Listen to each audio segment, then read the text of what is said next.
Super star Mahesh Babu latest movie Guntur కారం జనవరి 12న audience ముందుకు రాబోతోంది. వరల్డ్ వైడ్ గా భారీ ఎత్తున ఈ సినిమాను రిలీజ్ చేస్తున్నారు. తెలుగు రాష్ట్రాల్లో థియేటర్ల విషయంలో గుంటూరు కారందే హవా కనిపిస్తోంది. ఇక ఓవర్సీస్ లో అయితే గుంటూరు కారంను ఆపేవారే లేరు. అక్కడ రికార్డు లెవెల్లో రిలీజ్ చేస్తున్నారు. అమెరికాలో ఇండియన్ మూవీస్ పరంగా ఆల్ టైమ్ రికార్డ్ లెవెల్లో గుంటూరు కారం ప్రీమియర్ షోలు పడబోతున్నాయి. ఇండియన్ మూవీస్ పరంగా RRR మూవీ 5408 ప్రీమియర్ షోలతో రికార్డు క్రియేట్ చేసింది.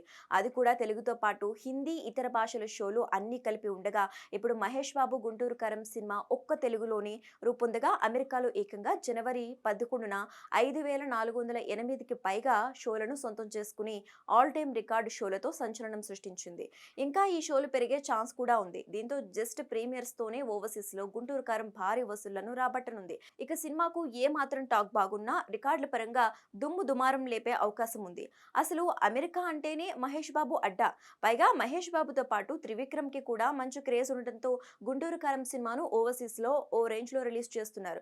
ఏదేమైనా ఇప్పటి వరకు ఇండియన్ సినిమా నుంచి టాలీవుడ్ సినిమా నుంచి ఇంత భారీ స్థాయిలో యుఎస్ లో ప్రీమియర్స్ ప్రదర్శితం అవుతున్న ఏకైక మూవీగా గుంటూరు కారం సంచలన రికార్డు నమోదు చేసింది.